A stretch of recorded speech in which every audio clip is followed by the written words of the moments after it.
Yo, if the past is a reflection of the future, do that mean I should look forward to all the trouble I seen? I'm from a city where if you disrespecting, they'll shoot. Not sweet, but street dreams. Head to my toes clean. We ain't never had shit, so we swerve on them. Devils coming for my neck, but still you can find me in the club jiggling. I'm a gangster. Bow. Stood up on all 10, I got a lot of respect. The pain that I carry around is a heavy thing. Yeah, but I'm great, so they hate my everything. B.R. Baton Rouge, being raw, being real, bro, regardless, be relentless, don't ever change. Look in my eyes, you see hurt, reminiscing on my partner that got put up on the shirt. Against all odds, play this game for what it's worth. The mud gave birth to kids destined to shine, diamonds in the dirt.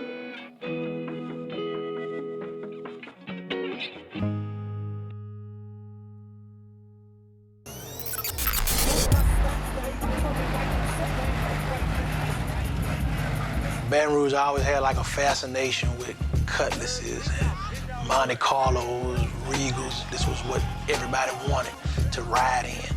You would always hear people playing like E40 and the Click, Spice One. I used to listen to a lot of the artists from California and all that, like E40, the Click, all them. And they had their own labels, man. They had their own distribution. The whole West Coast movement directly affected Baton Rouge, Louisiana like no other coast or culture. I was like, man, we could do the same thing in Baton Rouge, you know what I'm saying? I just wasn't scared to invest in it. It was all gangster shit, all gangster rap. I think our shit was pretty much built off of that. I was like, man, you know, whatever, man. I tried. If I take the L, I take the L. Scared money don't win, you know what I'm saying? The first artist that really impacted Baton Rouge in a way that embodied here was Loc. Hands down. I knew if I hit big, it was gonna be big. It was worth a try, you know what I'm saying? I gave it a try. First try, shit worked.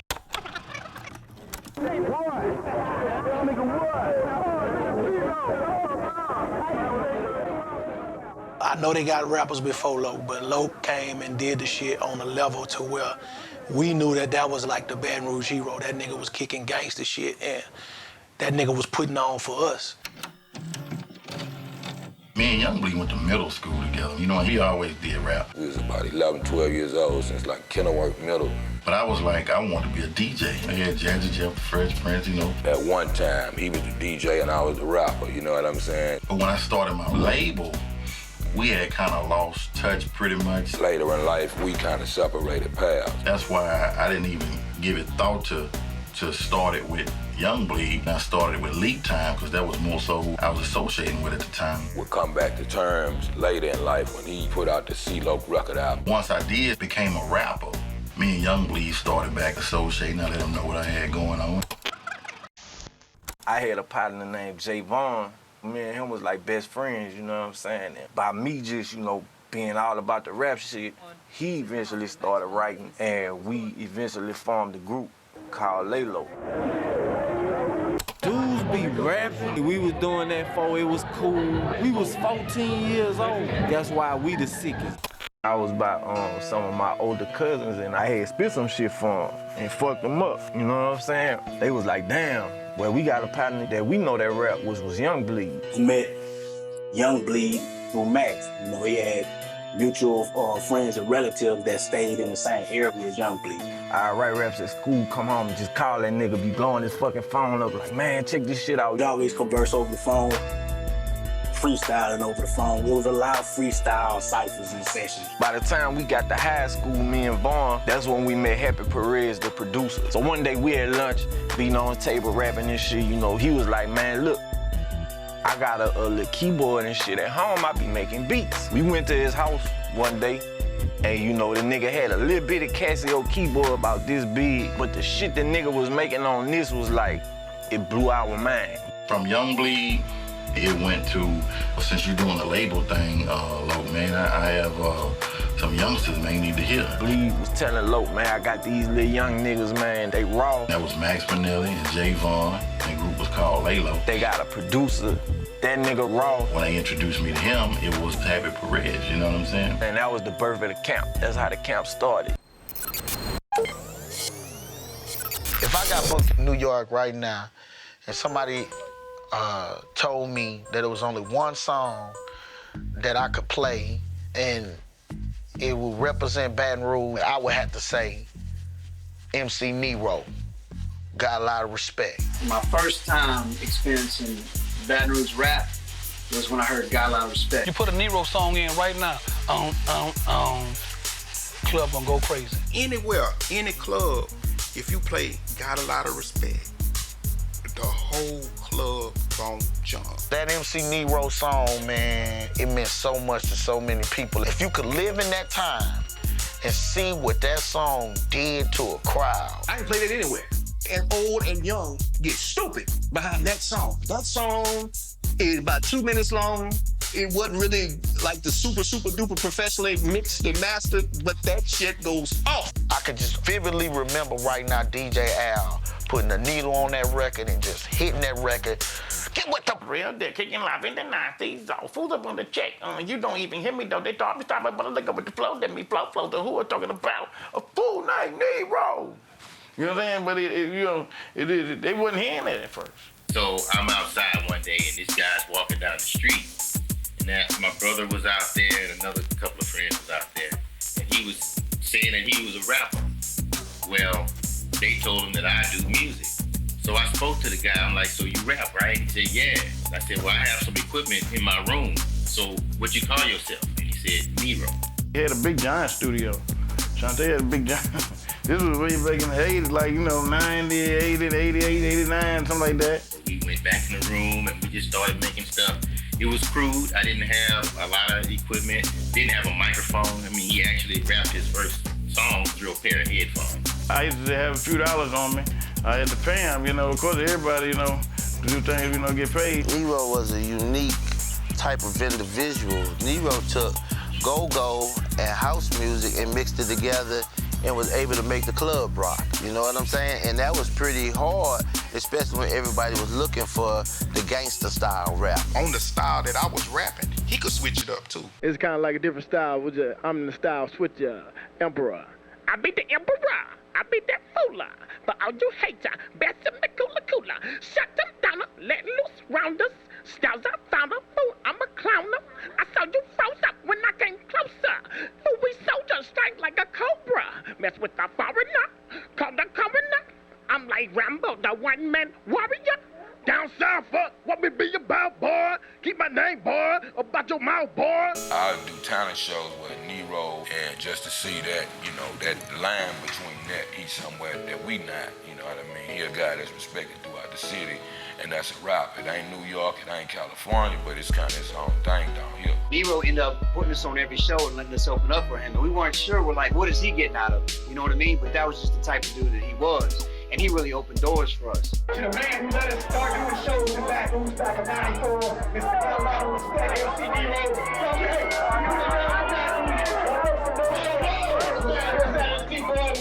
South Coast Coalition, man, prop, congratulations.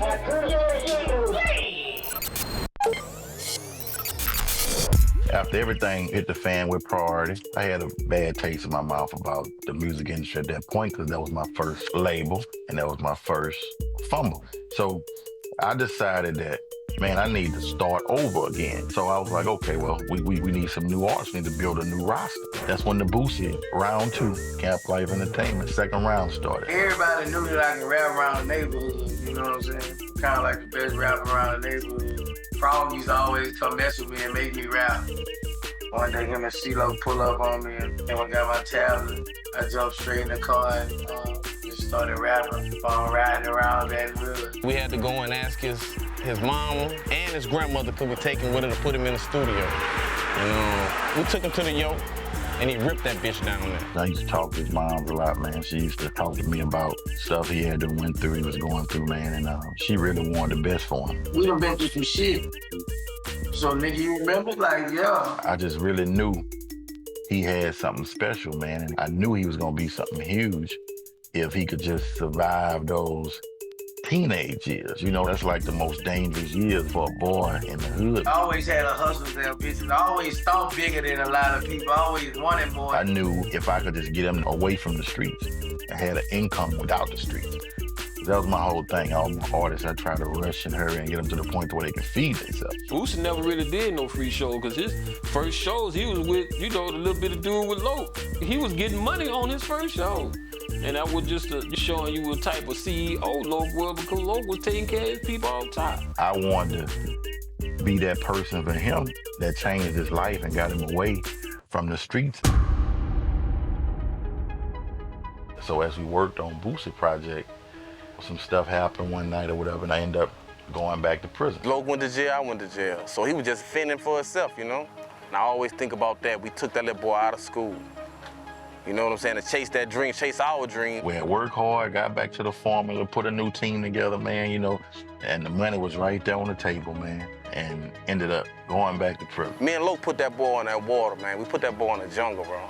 And we left him in that jungle by himself. I had bumped my head a lot, man. I had made a lot of mistakes in the street, and I didn't want him to make those mistakes. Loc got locked up.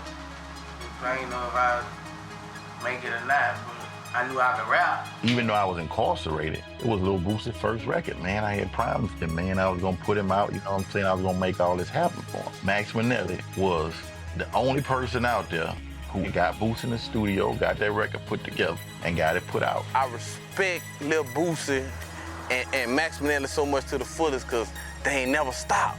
I think if they would have stopped, I don't think rap music in Baton Rouge would be where it's at today. People normally think of gangs like LA, Crips, Bloods, MS-13 that are around the country. Baton Rouge doesn't have those. A gang, in the true sense of the word, has a hierarchy. It's organizational, and it leads up to somebody or something. We never had that. If we had a problem, it was always same level. What we normally have is what we call street gangs or street groups, crews that are just organized around a neighborhood, around the school, and some are organized around music or a label. But it wasn't structured. It wasn't like some of the gangs we see in Chicago or New York or on the West Coast. It's not just simply music or rap music or related to music at all. It's other things. It's drug dealing, it's armed robbery, it's anything you can name of that people want to group together around, it's what it is. Using that as a structure, we kind of started figuring that there was some other groups that were together, and we started looking at it. It was music driven. And that's surely not every group of people that name themselves or doing violent activities. It just doesn't happen. Kids was being laid on our street because somebody stole a lyric or somebody stole a beat or somebody said something that was irresponsible, or because of a threat in the music, or just because I belong to this music background and you belong to this music background. Louisiana has the highest incarceration rate in the world, which means our prisons are filled with inmates at any given time. In East Baton Rouge Parish, the prison has been falling apart, and some say it may be just a matter of time before it's shut down. Prison leads to a lack of fathers. Lack of fathers lead to a lack of leadership with the kids. The kids have no leadership, then they have nobody to bring them up, so they're gonna pretty much do what they want to do. And I say that lightly because I ran with some gangs, you know? I say that lightly, but I knew education was the key too. We really need to get our shit together. We need to stop praising niggas that's going to jail every year for the same stupid shit like it's a rite of passage or like it's a fucking graduation. They're programmed to believe that to be a successful rap artist, you have to go to prison. If you going to jail for the same shit over and over, that make you the dumbass. You ain't learned your lesson. This is what they're being taught. This is what they're being told. This is what they're being showed. And this is what they do. Now your fucking cousins all see, yeah, man, so-and-so just came home. That nigga done got swole in that bitch. So go to the gym, my nigga. You could get swole at the gym. Baton Rouge had always been a market that was influenced by New Orleans. That's the only thing that mixers were playing back in the day. They would play all those records more than they would play Baton Rouge artists. I wanted to give Baton Rouge artists a chance to be heard. Me and Jay Tweezy, we met in Alexandria.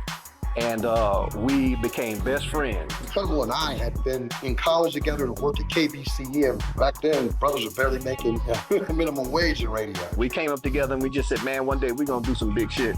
And he said, well, you go first, you get me. If I go first, I got you, and that's what happened. He's like, man, they got this new station coming, man, you need to come on. I had him come down. Alzay, the program director of EMX at the time, gave him a job, and he started mixing right away. I said, dude, I'm ready. He said, all right, you sure? I said, yeah, because it was a movement starting to happen in Baton Rouge.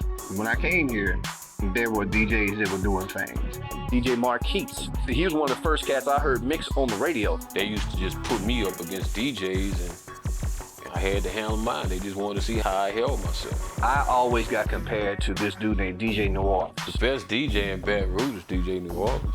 He just not a vocal DJ. He talk with his hands more than anything else. He would bust your ass on the turntable. I talk more shit, but skill-wise and music selection, we was on the same level. Me and DJ New Orleans became real cool friends because he taught me to roast that vibe. DJ Slaughterman, another cat. I finally got a chance to meet him and I got a chance to hear what he was doing. I said, fuck yeah. I said, I like that. Slaughterman was the only live mixing DJ on the air as far as from the club. Nick T was the best DJ promoter that this city has ever seen. DJ Al, we talk about 2,000-3,000 people in the party. A real 2,000, not the new 2,000. The opportunity to be amongst that group of talent was incredible. Those particular DJs stand out. At that time, those DJs was running the city.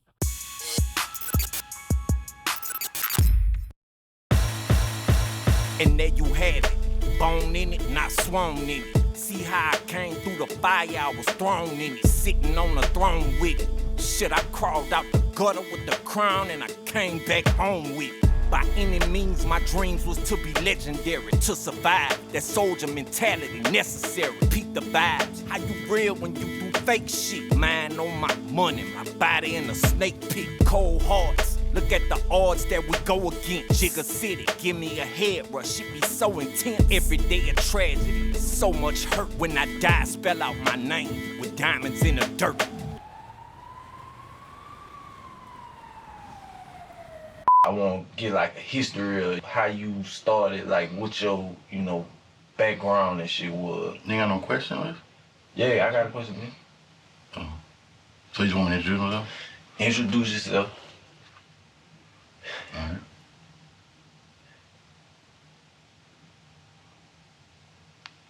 Oh, you want me to do that now? Yeah. Oh, I ain't know, you ain't say action or nothing. Correct me if I'm wrong, Groove. Whenever you get a chance, you see this, but just putting it down how I know it. And I think I heard it from you. I think he might have been blind since about 3 years old. So imagine that craft and 2 turntables, Tech 9s in his back room. I'm saying Tech 9. Technique 1200s, man. Top 5, I definitely would have to put Baton Rouge artists would be Tebow and Mike the Hustler. Easily, hands down. There's no one even close to them. Then my second least favorite would have to be, or y'all want favorite, right? Not least favorite? Oh shit, yeah, that changes things up a lot. Fuji Crew, I don't know what that stands for, but that was more like the prepsters in North Baton Rouge, Well, we're gonna still keep rolling, and I'm gonna just turn it, well, we're gonna cut, because it's coming from California. Hello? Hello? Hello, this is Joan. How are you? Sales call? Well, I'm calling because we sent you several notifications about extending coverage on your car warranty. Anyway. Man, we ain't trying to hear all that, man. What is he bringing? We ain't trying to hear all that. Man, what is the word man, we don't want to hear that. I was always inspired by that electro pop sound, you could break it down, you'd be doing your little stuff like that, So old school, but I still got it. I might look like a fool, but if I'm a fool, That shit's crazy. That shit's unheard of, bro. You know what I'm saying? It's just unheard of. You look at Max. I'm getting sick of looking at him. Yo, what's up? It's Derek Pitcher. I'm the son of Harry Jean Pitcher, grandson of Harry Pitcher Sr., great-grandson of Calvin Pitcher Jr., great-great-grandson of Calvin Pitcher Sr., great-great-great-grandson of George Pitcher and his slave Lucy. I'm from the South Side, nigga. I'm a diamond in the dirt.